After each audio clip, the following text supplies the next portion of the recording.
I lead sustainability at Nvidia. That means I try to help us as we're growing and innovating, manage our impacts as well. And so we do analyses of our products, looking upstream at manufacturing, downstream at product use, trying to figure out what we can do to drive more sustainable outcomes over the life cycle of our products.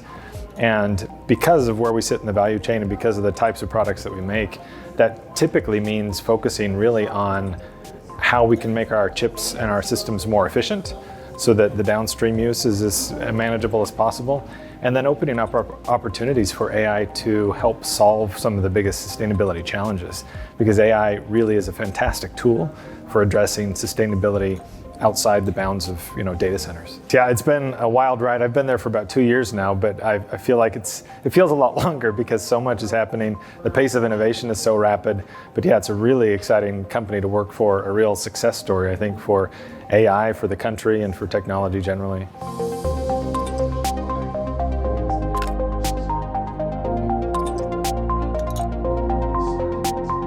We've got relationships both ways with several companies, and that's true in the energy sector for sure.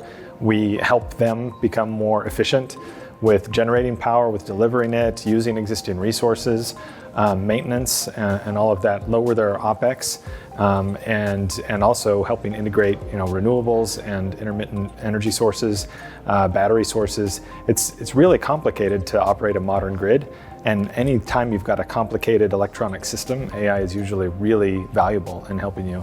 And then, of course, as they deploy more energy, it means that we can run more AI, we can manufacture more intelligence, and it helps us solve problems across other industries as well.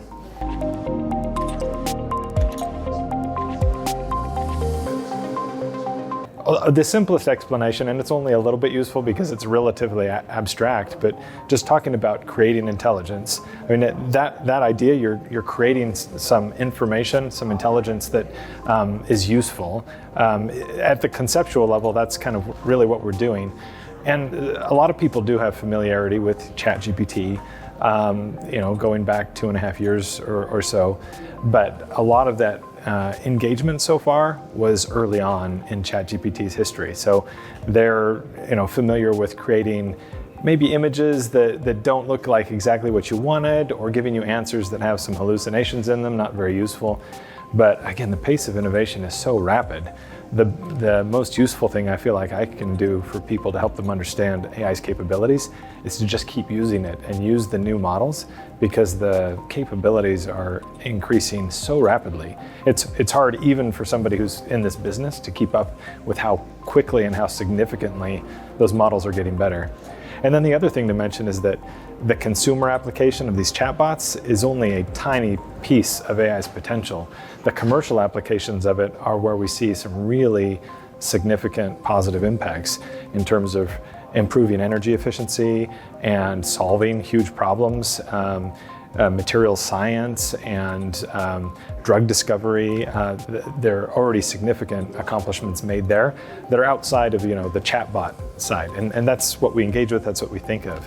One example that I like to share is that we've got a manufacturing partner that builds our servers, Foxconn, and they're building a new facility in Mexico for us. And they're using an AI digital twin to optimize the factory before building it. And they're projecting a 30% reduction in their energy just because they used the AI model to help streamline the operations of the facility. So when you see, and that's not ChatGPT, that's a specialized digital twin AI model, but there's huge potential impacts there commercially to unlock efficiencies that people really aren't fully aware of.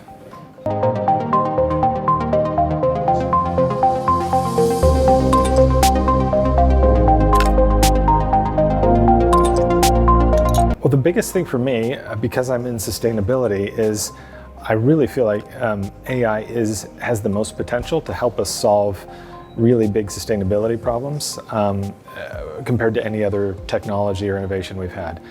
So climate change comes to mind, of course. If we're not able, through policy and concerted action, to try to mitigate climate change, there is the potential for AI to help us come up with a technological solution. And we're working with partners now who are making advances in things like carbon capture and storage and materials efficiency, battery chemistry, that have the potential to really help us with that. But the moonshots with AI that are just now thoughts in people's minds, but that are really possible, that we can achieve, things like mitigating climate change, are really, really exciting to think about. I'd say I'm shocked by, well, I don't know about shocked, but I'm really impressed by the consensus around the need for AI deployment at scale in the United States and the energy and developing the energy to support it. So we all kind of agree on this really huge goal, and it makes sense because AI really offers a huge opportunity for us from a security perspective, economic development, technological innovation, just improvements of lives. So a lot of these benefits to society are really converging around this technology, and there's a lot of excitement around, okay, how do we unlock it? And this conference really kind of highlights the fact that the one piece that we need to get right that's still kind of up in the air is energy.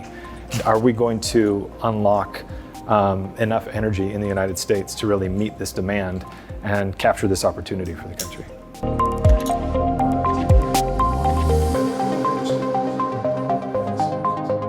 Well, at Nvidia, we don't do a lot of data center deployment ourselves. We're providing the equipment to the data center companies. But one of the wonderful things about AI is that they're very geographically flexible. So you could build an AI data center in North Dakota and have it be as valuable as a data center in Loudoun County, Virginia. Because you train the model there and then you take it where you need to go to use it. So the geographic flexibility of AI is really an impressive feature of it, and it opens up opportunities for significant deployment in North Dakota. So I would imagine that our large data center partners would be very interested in that. They tell us that the main siting consideration that they have these days for new data center deployments is there clean, firm energy available? And with carbon capture technologies and natural gas's kind of naturally lower emissions footprint, it's a compelling technology in the United States.